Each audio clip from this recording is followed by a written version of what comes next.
7h, 9h. Europe 1 matin. 7h12 sur Europe 1. Dimitri Pavlenko, vous recevez ce matin le pédopsychiatre Marcel Ruffo. Bonjour Marcel Ruffo.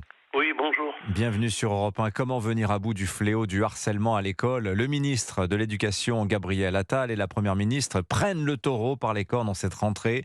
Un plan va être dévoilé demain. Alors certains éléments ont déjà fuité dans les médias pour le cyberharcèlement. Nous allons en parler. Mais vous, Marcel Ruffo, le gouvernement est venu vous chercher pour bâtir un questionnaire à destination de tous les élèves de France. Je rappelle que la santé mentale des enfants et des ados, ça fait 50 ans que vous travaillez dessus.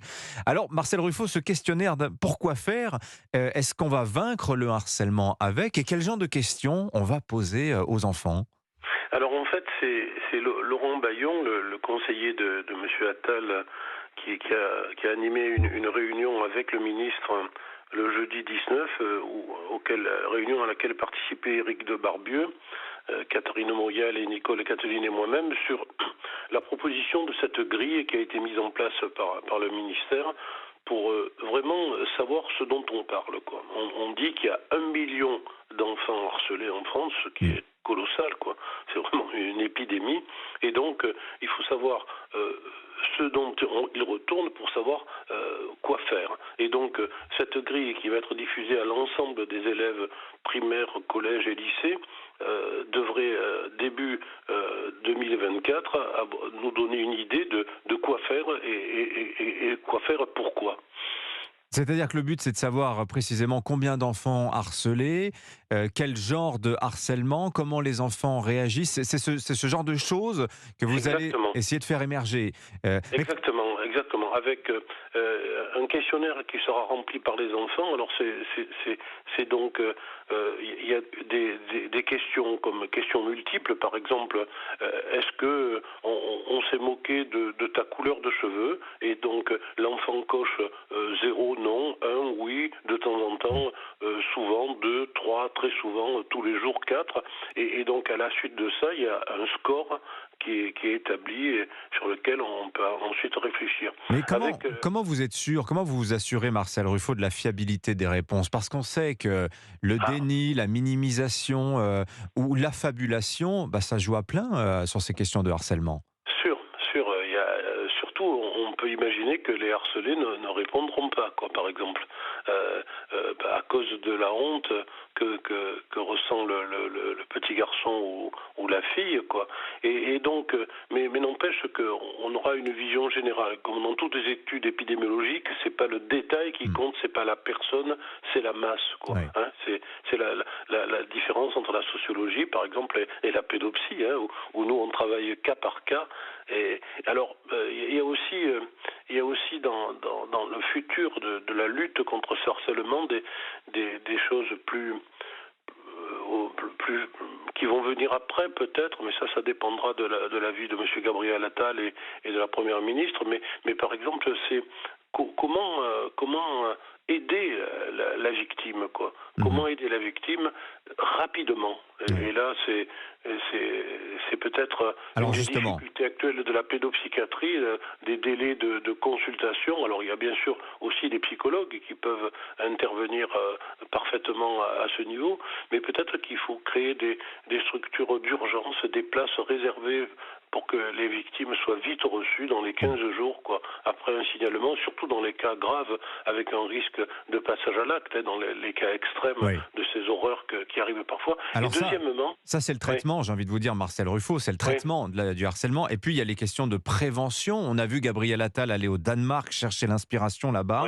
Et alors au Danemark, c'est vrai que dans une école sur 2, 1 heure par semaine, les élèves reçoivent des cours d'apprentissage de la tolérance, bienveillance, respect, mais aussi le courage. Est-ce que ça... Oui, et puis l'empathie sensible, ça marche à 85% au Danemark. Vous savez, par exemple, une méthode qui est géniale, c'est on dessine dans le dos de l'enfant avec ses mains un dessin, et l'enfant doit reconnaître. Et les enfants, comme ça, mutualisent le contact. Donc, vous voyez, c'est aussi la place des psychomotriciens, des sophrologues à l'école pour aider les enfants. Alors, dès la maternelle, à développer une communauté d'enfants, un peu comme ce qui a été comme proposition de Luc Châtel, de Vincent Peillon, de tous les ministres qui ont commencé à s'intéresser à ça depuis une dizaine d'années. l'idée de créer des ambassadeurs, des enfants qui protégeraient les victimes en intervenant eux contre l'éventuel harceleur. Oui. Mais il ne faut pas négliger non plus le harceleur, quoi. Il faut l'exclure. Qu'est-ce que vous en pensez, vous, cette proposition du ministre d'exclure en dernier ressort le harceleur? Je préférerais les hospitaliser. Oui.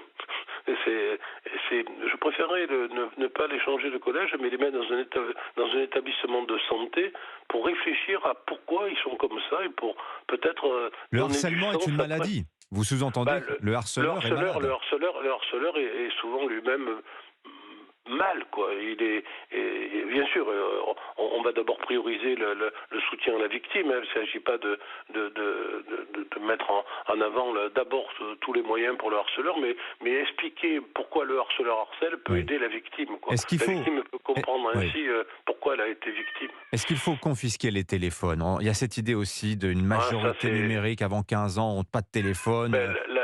La nouveauté terrible dans le harcèlement, c'est le cyberharcèlement qui est, je crois, le pire dans les cas, dans les faits divers tragiques qui ont animé l'actualité. C'est le cyberharcèlement, c'est un harcèlement continu, quoi. Ça n'a rien à voir avec une bousculade, une insulte qui est vraiment terrible, mais le cyberharcèlement, c'est sur la toile, tu es toujours harcelé et ça renouvelle sans arrêt l'attention et c'est sans doute quelque chose qui est attaqué presque en premier, parce que c'est la chose la plus grave. On a entendu votre chat vous harceler, Marcel Ruffo, peut-être pas l'hôpital, mais les croquettes. Oui, il est adorable, il me harcèle, mais je l'hospitaliserai pas. Non, ça n'est pas nécessaire. Merci en tout cas d'être venu sur Europe 1 ce matin, Marcel Ruffo. Je signale votre dernier ouvrage, d'ailleurs, il y a des conseils pour les parents. Être parent pour les nuls aux éditions First pour les nuls, mais vous savez, ça se lit très bien. Moi, j'ai appris plein de choses sur comment on fait quand on détecte des signes du harcèlement, l'enfant qui se replie, etc. C'est passionnant. Merci d'être venu ce matin sur Europe 1. Bonne journée, Marcel Ruffo. Au revoir.